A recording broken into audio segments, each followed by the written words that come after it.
Hey everyone, it's Steph, and today I'm here with a video talking about two things in particular. First is a little bit of a general rundown of how I do my patterning when I'm making cosplays. The second is how I estimate how much fabric I'm going to be using. So when I'm making my own patterns, there are about 3 tools that I'm pretty much always using. First is going to be a measuring tape, which looks like this. Second is going to be this specific type of ruler. This is my favorite type of ruler. I have like 4, no joke, and tailor's chalk. That's just what I like to use when I'm drawing things out, but you can use whatever you'd like if you also use a fabric pen. A lot of how I make my patterns, honestly, is just by taking my own body measurements using the measuring tape. Typically what I do is measure parts of my body, usually divide it by 2, and then add whatever amount of seam allowance I like to use, or a couple inches of wiggle room. In general, I just sort of inflate the numbers that I get of my own measurements because it's always better to have bigger numbers to take things in rather than to make things too small.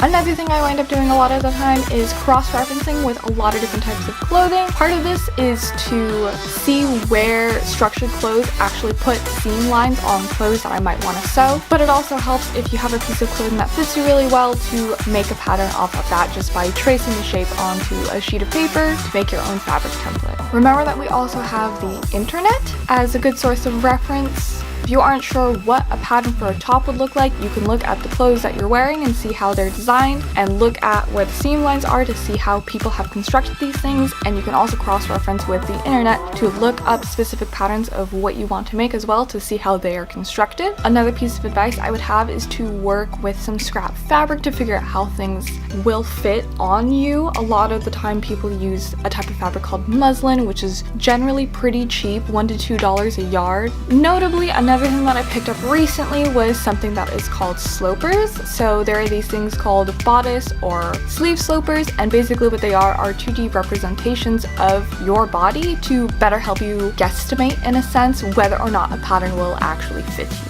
Moving on to fabric estimation, I think what's really important is to have a lot of different measurements of the parts of your body first so that you can figure out sort of what rectangles of fabric that you'll be needing. It's important to keep in mind that when you're purchasing fabric, it's by the yard, and every yard is going to be 36 inches.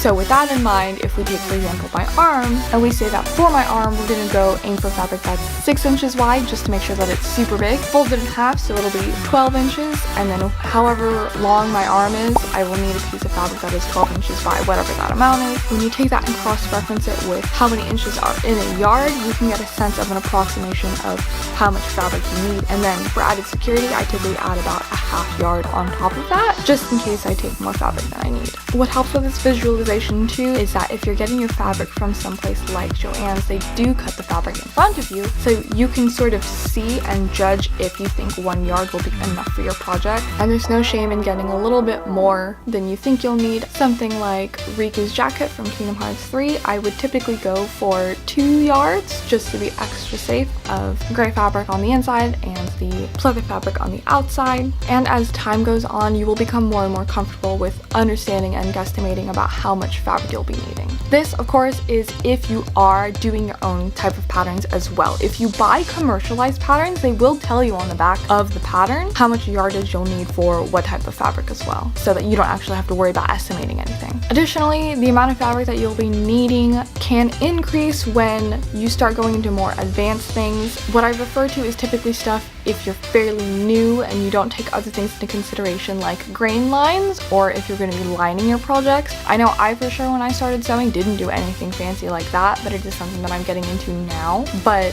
if you were ever a little bit concerned that the amount of fabric that you're getting might be a little less than what people expect, a lot of it can be because of a little more advanced topics factoring in things like lining or fabric grain. Other than that, that's pretty much a quick rundown of how I figure those things out. The way that I make patterns is sort of complicated in that it's just like a lot of math, but it is a lot of trial and error, and the number one way to be learning how to make these patterns is to just go ahead and start making them.